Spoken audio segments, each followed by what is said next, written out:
विद्यार्थियों, आज हम फिर से एक नया टॉपिक लेके आए हैं, चोल कला। इस चोल कला के अंदर आपको चोलों की कलाओं के अंदर साहित्य, स्थापत्य, मंदिर, मूर्ति और चित्रकला, इस कला के विषय में जानकारी दी जाएगी। तो सबसे पहले हम लेंगे इसके अंदर कला। अब देखिए, चोलों के अंदर सबसे पहले कौन से धर्म विद्यमान थे? तो शैव। दक्षिण के अंदर जो शिव के भक्त हुआ करते थे उन्हें शैव कहते हैं ना। तो दक्षिण में शैव को कहा जाता था नयनार। शैवों को क्या कहा जाता था? नयनार। शिव भक्तों को नयनार कहा जाता था। और दूसरे हुआ करते थे वैष्णव। वैष्णव यानी विष्णु के भक्त। और जो विष्णु राम कृष्ण के भक्त हुआ करते थे उन्हें कहा जाता था आलवार। अलवार या आलवार। तो नयनार और अलवार कैसे याद रखोगे? नयन यानी आंख। तो कौन से देवता की तीसरी आंख होती है? शिव जी के। तो जो शिव जी के भक्त थे वो नयन यानी आंख, नयनार कहलाते थे। और विष्णु भगवान के भक्त आलवार कहलाते थे। अलवार में अपने मारवाड़ी शब्द है अडा यानी पड़े रहना। तो हमेशा विष्णु भगवान शयन करते हुए थोड़े सोते रहते हैं। तो वो आ से आलवार हो सकता है, आ से आड़े रहते हैं यानी सोते रहते हैं, चिर निद्रा, योग निद्रा में रहते हैं। और विष्णु के पुजारी नयनार कहलाते थे, भक्त नयनार कहलाते थे। और शिव जी की तीसरी आंख होती है। तो ऐसे हम याद रखते हैं। तो अलवार और नयनार। लेकिन इनके समय में इन धर्मों का पुनरुद्धार हुआ, ठीक है ना। पुनर्जन्म का मतलब होता है पुनरुद्धार। आप इसको यूं भी ले सकते हो, पुनरुद्धार किया गया इन दोनों धर्मों का। तो एक बार फिर से शैवों की और वैष्णव भक्ति परंपरा की शुरुआत हो जाती है। और इसी समय जो शैव और वैष्णव थे ना, इनके साथ साथ जैन और बौद्ध धर्म भी इनके समय के अंदर काफी फैल रहा था। इन्होंने कभी धार्मिक भेदभाव नहीं किया। अब चोल जो थे ना वो खुद शैव थे, या बिल्कुल आराम से इसको याद कर सकते हो। चोल किसके पुजारी थे? शिव के। यानी सारे के सारे शैव थे। चोल शैव थे। लेकिन शैव होने के साथ साथ इन्होंने मंदिरों के लिए, बौद्ध विहारों के लिए, बौद्ध विहार और जैन को दान दिया। इन्होंने किसी के प्रति भेदभाव नहीं किया, सभी धर्मों का आदर किया। तो इसलिए इनको धार्मिक सहिष्णु शासन भी कहा जाता है, ठीक है। तो इस प्रकार से अब इनकी मुख्य विशेषता है एक शैली है मंदिर बनाने की। तो इनकी शासन की मुख्य विशेषता क्या है? मंदिर। और मंदिर किस शैली में बनाए जाते थे? मुख्य मंदिर वो होते थे द्रविड़ शैली में। द्रविड़ शैली में।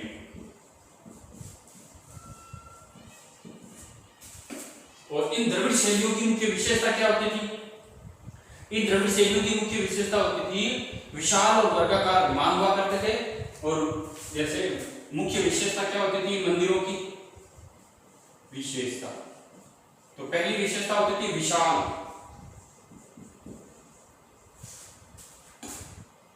विमान, ठीक है। दूसरा हुआ करता था मध्य में आंगन।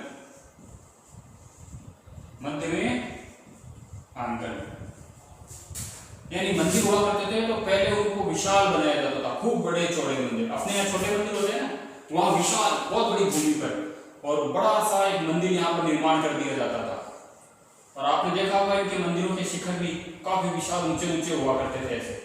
तो यहाँ पर ये मंदिरों के होते थे, बीच में विशाल आंगन हुआ करता था। तो विशाल विमान और आंगन हुआ करते थे। ये इस मंदिरों की विशेषता है। इसके अलावा और भी इनके अंदर है, जैसे कि अलंकृत गोपुरम मंडल, ठीक है ना। गोपुरम, अलंकृत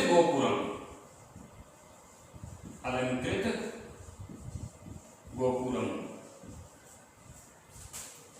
और संयुक्त स्तंभ हुआ करते थे। संयुक्त स्तंभ स्तंभ का मतलब होता है दो खंभे आपस में जुड़े हुए, विशाल विशाल खंभे हुआ करते थे। ये दो खंभे जिनके ऊपर मंदिरों पे आधा टिका रहता था, दो की लाइन में, तो संयुक्त स्तंभ हुआ करते थे। तो इतने विशाल मंदिर यहाँ पर निर्माण किए गए थे, ठीक है। अब इसमें जो प्रारंभिक है ना शुरुआती मंदिर, उनमें तिरुकट्टलाई का सुंदरेश्वर, प्रारंभिक मंदिर कौन कौन से हैं? प्रारंभिक मंदिर, शुरुआती मंदिर जब चोलों ने शुरुआत में बनाया गया था, तिरुकट्टलाई, तिरुकट्टलाई का सुंदरेश्वर, सुंदरेश्वर मंदिर, तिरुकट्टलाई का सुंदरेश्वर मंदिर। जगह है तिरुकट्टलाई और मंदिर है सुंदरेश्वर। तो तिरुकट्टलाई का सुंदरेश्वर मंदिर है, नरतमलाई का विजयालय चोलेश्वर मंदिर है,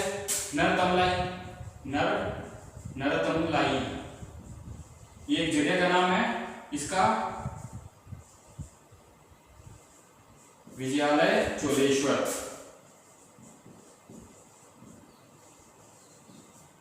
विजयालय चोलेश्वर मंदिर, नरतमलाई का विजयालय चोलेश्वर मंदिर है। तो ये आपको याद रखना है। और सबसे जो प्रसिद्ध है ना वो है राज। ये अभी आया था उसमें कि किसके समय में चोल झील बन गई थी या राजराज प्रथम ने ऐसे मंदिर बनाए थे ना, तो राजराज प्रथम ने जो सबसे विशाल मंदिर बनाया वो है बृहदेश्वर, ये याद रखना है। राजराज प्रसिद्ध है ये मंदिर। प्रसिद्ध मंदिर कौन सा है? राजराज प्रथम का, राजराज प्रथम का बृहदेश्वर मंदिर, इसे राजराजेश्वर भी बोलते हैं। राजराज भी बनाया था ना, तो बृहदेश्वर, इसको राजराजेश्वर मंदिर भी कहा जाता है। तो राजराज प्रथम का बृहदेश्वर मंदिर बहुत ज्यादा प्रसिद्ध है। और राजेंद्र प्रथम का गंगईकोंड चोलपुरम, ये तो आप भूल ही नहीं सकते। राजेंद्र प्रथम का, राजेंद्र प्रथम का कौन सा है? गंगईकोंड चोलपुरम, ये देखो गंगईकोंड चोलपुरम, ये राजराज प्रथम के द्वारा, राजेंद्र प्रथम के द्वारा बनाया गया था। अब आता है कोरंगनाथ, ऐरावतेश्वर और त्रिभुवनेश्वर। कुछ मंदिर और लिख लो, कोरंगनाथ, त्रिभुवनेश्वर और ऐरावतेश्वर।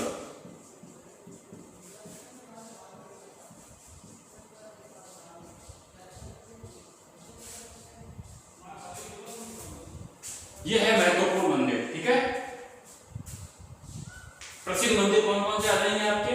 शुरुआती मंदिर तो आ गए तिरुकट्टलाई का सुंदरेश्वर, दूसरा आ गया नरतमलाई का विजयालय चोलेश्वर। प्रसिद्ध मंदिरों में राजराज प्रथम का बृहदेश्वर, राजेंद्र प्रथम का गंगईकोंड चोलपुरम, कोरंगनाथ, त्रिभुवनेश्वर और ऐरावतेश्वर। ये महत्वपूर्ण मंदिर हैं जो चोल साम्राज्य के अंतर्गत बनाए गए थे। इन मंदिरों को तो आपको याद करना है। इनमें सबसे महत्वपूर्ण मंदिर आपको याद करना है ये वाला, सबसे महत्वपूर्ण मंदिर है। और साथ में ये गंगईकोंड चोलपुरम वाला। पिछले वाले आपको याद हो तो ठीक है, लेकिन ये दो विशेष तौर से आप याद कर लेना, ये वाले और ये वाले, बृहदेश्वर और गंगईकोंड चोलपुरम। ये याद करना भी आसान है। आप बृहदेश्वर, राजराजेश्वर और गंगईकोंड चोलपुरम, इसी को राजराजेश्वर बोलते हैं, ठीक है। तो इस प्रकार से आप मंदिर याद कर लोगे। अब तंजौर का जो बृहदेश्वर मंदिर है ना, जिसको राजराजेश्वर बोलते हैं, ये अभी तो बताया मैंने आपको, इसके बारे में थोड़ी जानकारी लेनी है अपने को। तो ये कहाँ बनाया गया है? आप यहाँ लिखोगे बृहदेश्वर, इसी को आप कोष्टक में लिख लो राजराजेश्वर। बृहदेश्वर या राजराजेश्वर सबसे महत्वपूर्ण मंदिर है।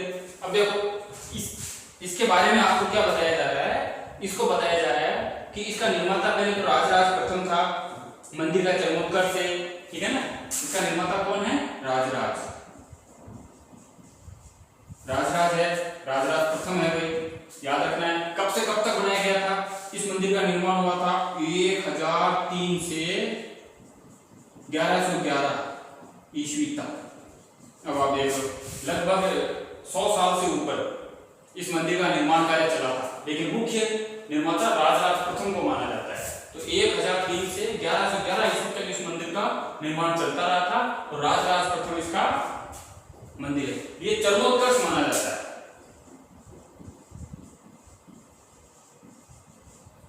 चरमोत्कर्ष था। चरमोत्कर्ष का मतलब होता है कि इतना सुंदर मंदिर बनाया गया कि इसके आगे सारे मंदिर फीके पड़ने लगे और चोल कला का सबसे महान देव माना जाता है। इसलिए चरम उत्कर्ष, महान उत्कर्ष हुआ था। इतनी शानदार कलाकृति है इसके अंदर, कला के रूप में इस मंदिर को बनाया गया था। अब इस मंदिर के बारे में कहा जाता है कि इसका जो आंगन है ना वो 160 गुना 80 मीटर है। मंदिर का आंगन, ये जो भी मैंने बताया ना, ये आंगन, ये पूरा, ये कितना बड़ा है? 160 मीटर गुणा 80 मीटर, यानी लंबाई आप यहां देखो, ये मंदिर है पूरा आंगन। ऐसे तो ये हो गया 160 मीटर और ऐसे हो गया ये 80 मीटर। 80 मीटर, तो इतना विशाल 160 गुणा 80 मीटर के अंदर फैला हुआ है। इसके अलावा इसका जो शिखर है, जो शिखर इसका बनाया गया है ना, उस शिखर की ऊंचाई ही 60 मीटर है। गर्भगृह पर या मान लो यहाँ ये मंदिर में बनाया जाए, उस मंदिर के ऊपर जो शिखर बनाया जाता था, इस शिखर की ऊंचाई 60 मीटर है। ये शिखर की ऊंचाई कितनी है? 60 मीटर का शिखर है ये। और विमान उसके ऊपर 3-3.5 मीटर ऊंचा पिरामिड भी बनाया गया है। शिखर कितना है? 60 मीटर। और उसके ऊपर विमान, विमान जानते हो? विमान का सॉरी विमान नहीं, इसमें क्या लिखा हुआ है वो विमान बताया गया था आपको कि इसके विमान वो उसके ऊपर 3.5 ऊंचा मीटर पिरामिड का शीर्ष भाग है ना, ये जो पिरामिड का शीर्ष भाग है यहाँ तक तो विमान शिखर बना दिया। इसके ऊपर ये जो भाग और जोड़ा गया है ये है 60 मीटर और फिर इसके ऊपर 3.5 मीटर और। तो विमान पर पिरामिड बोलते हैं इसको, पिरामिड। ये है 3.5 मीटर। ये देखो, ये आपको ज्यादा याद नहीं रखना है, याद आपको ये रखना है, ये आपकी किताब के अंदर वर्णन है, ठीक है? आपकी जानकारी के लिए ये चीजें बताई जा रही है। और अगर छोटा सवाल बनता है तो इसमें इतना बनेगा, बृहदेश्वर मंदिर के बारे में आप क्या जानते हैं? तो राजराजेश्वर ने, राजराज प्रथम ने बनाया 1003 से 11 से 11 तक बना। ये चरमोत्कर्ष माना जाता है। आंगन की लंबाई चौड़ाई आप 2 दे देना, बाकी ये विशाल मंदिर माना जाता है और उसको चरमोत्कर्ष माना जाता है, ठीक है? अब इसके बाद में इसी के लिए पर्सी ब्राउन ने क्या कहा है? पर्सी ब्राउन एक अंग्रेज लेखक था, उस पर्सी ब्राउन ने, पर्सी ब्राउन ने इसलिए लिखा है कि ये भारतीय वास्तुकला का निकष है। भारतीय वास्तुकला का निकष, निकष कहते हैं निचोड़ को, निकष है। किसके लिखा है? बृहदेश्वर मंदिर के शिखर को, इसको, कि ये भारतीय वास्तुकला का निकष है। किसके लिखा है? वास्तु चोल मंदिर, बृहदेश्वर मंदिर के विमान के ऊपर जो पिरामिड है ना, इसके लिए कहा गया है कि भारतीय वास्तुकला का निकष है, विमान को कहा गया है। अब इसके बाद में राजेंद्र चोल ने गंगैकोंड चोलपुरम भी बनवाया था ना, तो उसको भी ले लेते हैं, यहाँ ले लें। राजेंद्र प्रथम, इसने कौन सा बनाया था मंदिर? गंगैकोंड चोलपुरम।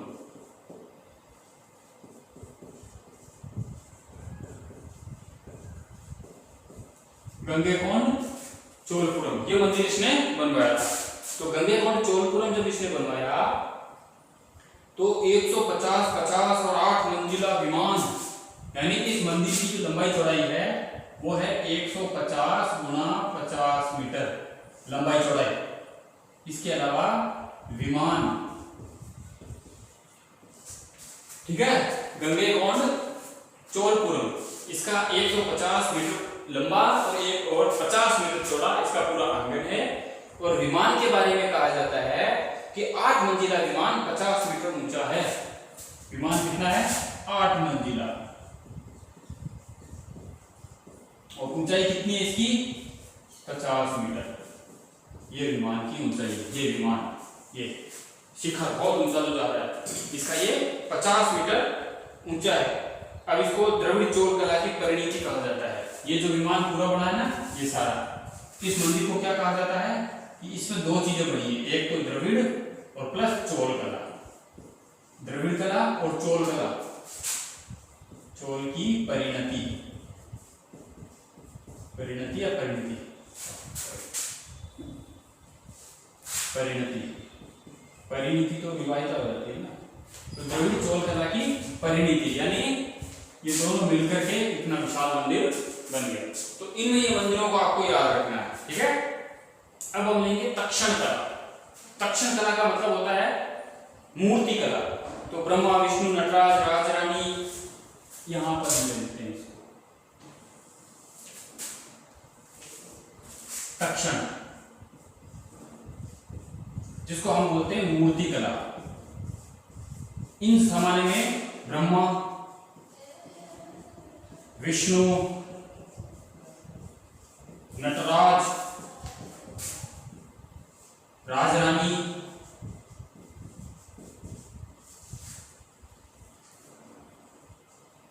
इनकी मूर्तियां बनी, देखो। और इसके अलावा भी शिव परिवार के अंदर कार्तिकेय,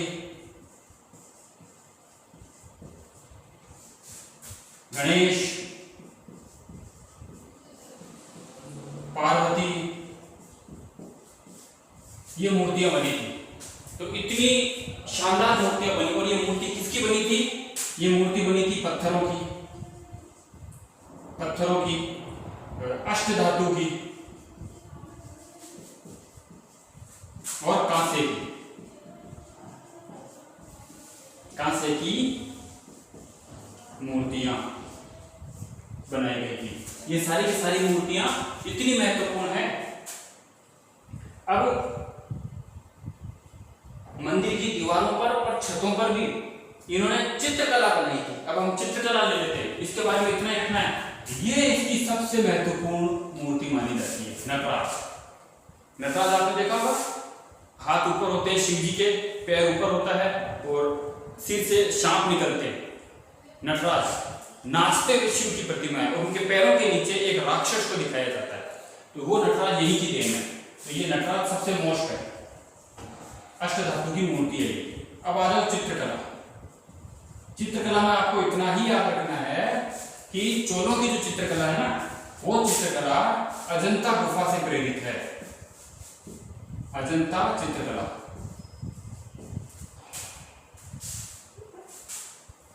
अजंता चित्रकला से प्रेरित, यानी वहां से कुछ उसको पुट मिला है, वहां से प्रेरित है। तो वहां पर क्या चीज है?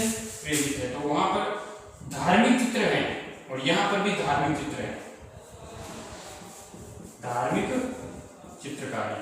अजंता गुफा में भी धार्मिक चित्रकारी है, तो वैसी की वैसी चित्रकला आपको यहां पर मिल जाएगी, ठीक है। यहाँ की दीवारों पर, छतों पर चित्रकारी की गई है। और पल्लव, पांडु, इन दोनों का मिला हुआ रूप है ये, ठीक है। अब यहाँ पर मिला हुआ रूप किस किसका है? एक तो है पल्लव और दूसरा है पांड्य। पल्लव वंश और पांड्य वंश ये भी दक्षिण में थे। इनका भी मिला करके इस चोल कला के अंदर मिश्रण किया गया, यानी पल्लव और पांड्य कला मिलकर के चोल कला बनी। और सबसे अच्छी चित्रकारी कहाँ मिलेगी आपको? मंदिरों के अंदर, तो बृहदेश्वर के अंदर। बृहदेश्वर मंदिर के अंदर सबसे अच्छी चित्रकारी आपको मिलेगी। अब चित्रकला के बाद में अभिलेख आते हैं। तो अभिलेख के लिए मुझे वापस आपका ये बोर्ड साफ करना पड़ेगा ताकि आपको अच्छी तरह से समझाया जा सके। अब हम चोल कला के अंतर्गत अभिलेखों की ओर आते हैं, ठीक है ना। अभिलेख ज्यादा लंबा चौड़ा टॉपिक नहीं है आपके। अभिलेख देखो, अभिलेखों में आपको इतना याद रखना है कि राजेंद्र चोल ने इनकी शुरुआत की थी। राजेंद्र चोल प्रथम, जिसके समय में बंगाल की खाड़ी चोलों की झील बन गई थी, वो राजेंद्र चोल, जिसने सुमात्रा, जावा, मलाया, चंपा, कंबोडिया, इंडोनेशिया, बाली, इन द्वीपों को जीत लिया था और अखंड भारत का हिस्सा बनाया था, वो राजेंद्र चोल। तो राजेंद्र चोल ने किसकी शुरुआत की थी? अभिलेखों की।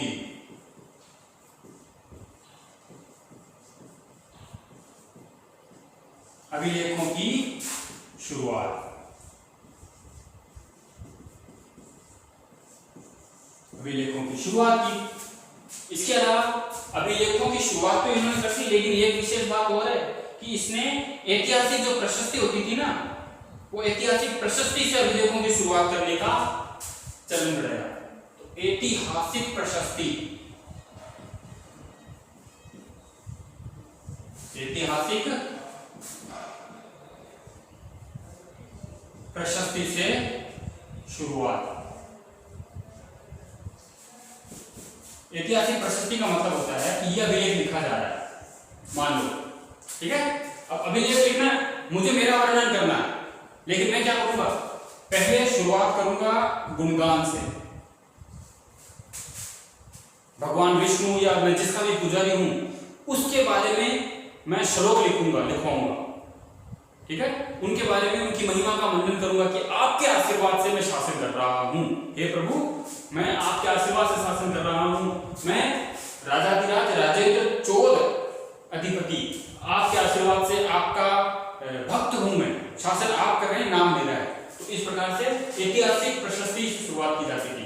फिर अपने वंश का वर्णन किया जाता था, फिर उन्होंने जो कार्य किए या आज्ञा है उसको लिखा जाता था। तो ऐसे करके राजेंद्र चोल ने ऐतिहासिक प्रशस्ति से इसकी शुरुआत की थी, ठीक है। एक शैलेंद्र शासक आया था, विजयोत्तम वर्मन, इसके समय में शैलेंद्र शासक, ये सिलिशेल, कंबोडिया, मलाया, सुमात्रा साइड का था। तो शैलेंद्र जो शासक था उसका नाम था विजयोत्तम वर्मन शासक शैलेंद्र शासक विजयोत्तम को इन्होंने एक नागपट्टनम, एक जगह का नाम है कि नागपट्टनम में चूड़ामणि बौद्ध विहार, विजयोत्तम को नागपट्टनम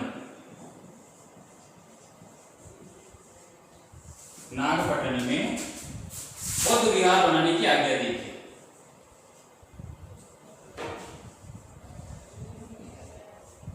बौद्ध विहार की आज्ञा दी, और बौद्ध विहार का नाम क्या था? चूड़ामणि। ये चूड़ामणि बौद्ध विहार इसने बनवाने की आज्ञा दी। अब हम चलते हैं साहित्य के अंदर। साहित्य में हमें अपने को डायरेक्ट लिखना है, कुछ नाम में लिख दूंगा आपके सामने। कंबर साहित्य, जैसे पहला नाम आएगा कंबन, बहुत ही इंपोर्टेंट। जयन गोंदर नाम है इसका, जयन गोंदर।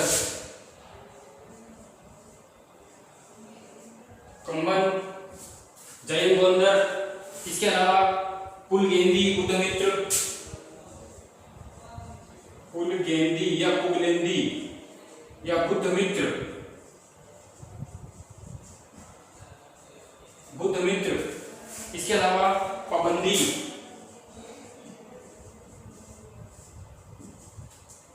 पाबंदी ये इनके नाम है। जैन ग्रंथ और बौद्ध ग्रंथ, दो ग्रंथ और लिख लेना, यहां लिख देता हूं।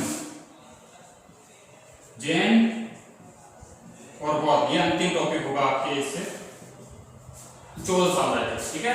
अब कंबन ने क्या लिखी थी? रामावतार, रामावतार जिसको रामायण भी कहा जाता है, ये इनके बारे में याद रखना है, ठीक है। जय गोंदर ने परिया पुराणम, जय गोंदर ने क्या लिखी थी?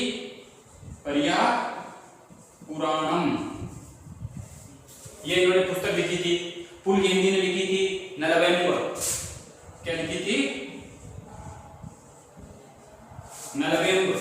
बुद्ध मित्र जो था ना, इस बुद्ध ने विरासोलियम, बुद्धमित्र ने लिखी थी विरासोलियम। और पाबंदी, पाबंदी ने लिखी थी नन्नौर। कई जगह इसका नाम लन्नौर भी है, लेकिन आपको ज्यादातर नन्नौर ही याद रखना है, ठीक है, नन्नौर। अब इसके बाद में जैन ग्रंथ जो लिखा था ना, वो जीवक चिंतामणि, तिस्कर देवर का जीवक चिंतामणि, ये जैन ग्रंथ है।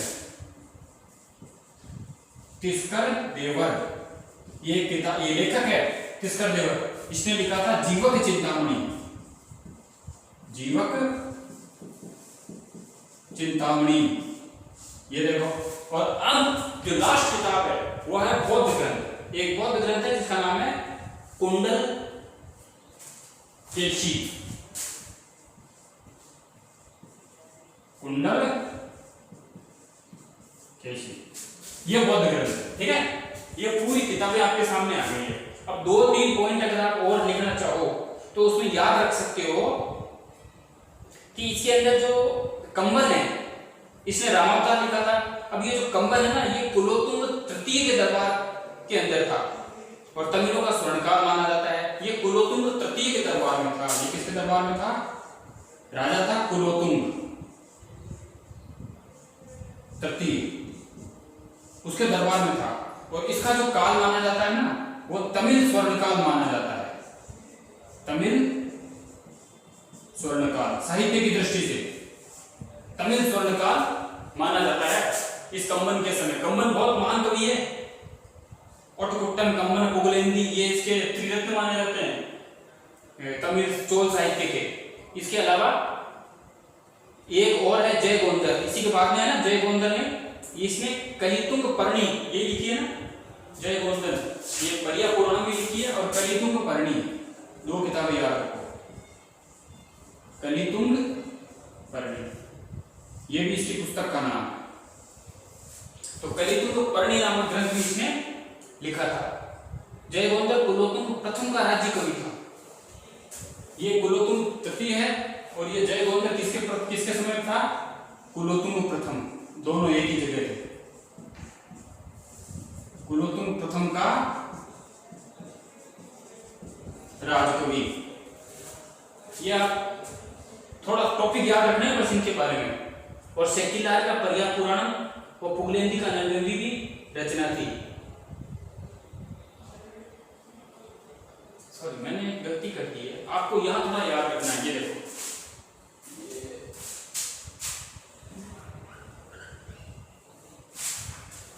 इसको पूरा मिटा दो आप, ठीक है। यहां से आपको थोड़ा वापस लिखना पड़ेगा, क्योंकि जय गोंदर ने कलितुंग पर्णी लिखी थी। यहां लिख रहा हूं मैं,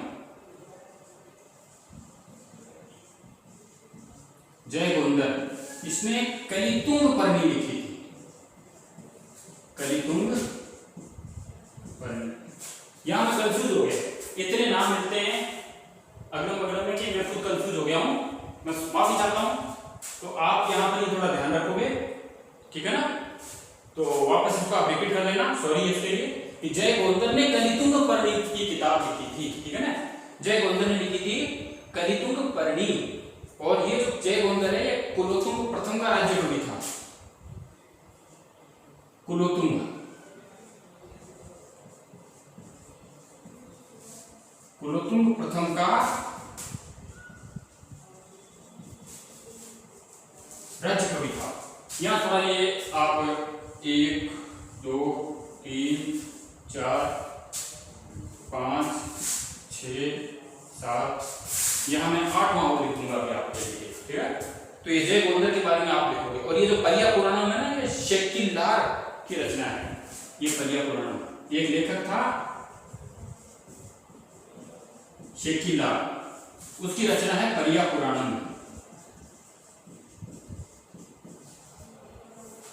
ऐसे है, ठीक है। ये यहां पर आपके ये पूरा जो चोल वंश है ये समाप्त होता है। चोल वंश पूरा समाप्त हो गया है। अगला जो टॉपिक होगा अपना वो अगले सप्ताह को आएगा, नोट्स चेक करने नहीं है, क्योंकि मैं आपको एक साथ सारे नोट्स भेज चुका हूं। फिर भी अगर आपको नोट्स नहीं मिले हैं चोल साम्राज्य के, तो आप मुझे वापस व्हाट्सएप पर लिख सकते हो, मैं वापस वो पीडीएफ आपको सेंड कर दूंगा। मैंने वापस पीडीएफ सेंड की थी क्योंकि कुछ बच्चों के समझ में नहीं आया था। तो ये सारा आपको चोल कला के बारे में जानकारी मिल गई है, चोल शासन भी पूरा हो गया है। अब अगला टॉपिक जो अपना बनेगा अगले सप्ताह, वो टॉपिक होगा राजतरंगिणी का और विजयनगर साम्राज्य का। इसके साथ ये दूसरा पार्ट फिर खत्म हो जाएगा, फिर हम तीसरे पार्ट की ओर आगे बढ़ेंगे। जय हिंद।